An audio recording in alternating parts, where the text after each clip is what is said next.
आखिर इतना महंगा पेट्रोल डीजल खरीद के कौन संतुष्ट हो रहा है? इस देश के गरीब लोग या फिर सरकार के चहेते धन्ना सेठ? हम अमृतकाल सुनते आ रहे थे। ये अमृतकाल इतनी जल्दी समाप्त हो गया कि अब अमृतकाल का कोई नाम तक नहीं लेना चाहता है। कल जब वित्त मंत्री जी देश की संसद में भाषण दे रही थी तो वहां मुंबई में कोई गरीब इंसान जब अपनी जेब टटोल करके अपनी मोटरसाइकिल में 1 लीटर पेट्रोल भरवा रहा था तो उस पेट्रोल की कीमत थी 103 रुपया प्रति लीटर।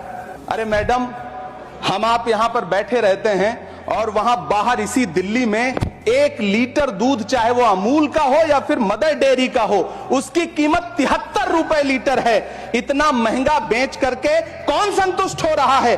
गरीब जनता या आपके धन्ना सेठ दोस्त? सभापति महोदय, इस सरकार का बाजार और महंगाई पर कोई नियंत्रण नहीं रह गया है। चाहे देश में लहसुन 400 रुपए किलो बिक जाए, टमाटर 100 रुपए किलो बिक जाए, प्याज का दाम सुनकर आंखों में आंसू आ जाए, लेकिन वित्त मंत्री महोदया बजट में महंगाई का मां भी नहीं बोलती हैं। कफन तक पर टैक्स लेने वाली ये सरकार किस मुंह से खुद को मध्यम वर्ग का हितैषी बताती है? कि आप मध्यम वर्ग का हितैषी बताते हैं खुद को, तो शर्म नहीं आती है? जिंदा रहते हुए जनता से हर चीज पर टैक्स वसूलने वाली ये सरकार कम से कम मरने पर तो लोगों को बख्श देती, लेकिन नहीं, वहां भी लूटना है। अंतिम संस्कार के सामान, अगरबत्ती, धूप बत्ती, केवड़ा जल, चंदन पाउडर, जौ, बताशा, काला तिल, पंचरत्न, कपूर और कफन तक पर टैक्स लेने वाली ये सरकार किस मुंह से खुद को मध्यम वर्ग का हितैषी बताती है? खुद को धार्मिक कहने वाली सरकार भगवान श्री कृष्ण के प्रिय खाद्य पदार्थों, दही और मक्खन तक पर जीएसटी लगाती है और बात करती है मध्यम वर्ग की हिमायती होने की। काश ये बजट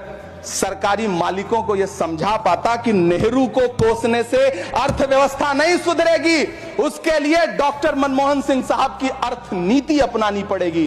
पिछले 11 साल से नेहरू जी को कोस रहे हैं, आखिर कब तक कोसिएगा? थोड़ा पंडित नेहरू जी के बारे में पढ़िए, तब पता चले कि पंडित नेहरू की शख्सियत का नाम है। दुनिया का पहला ऐसा राजनेता जिसने अपनी जिंदगी की आजादी के लिए, देश की आजादी के लिए 3259 दिन अंग्रेजों की जेल में बिताए।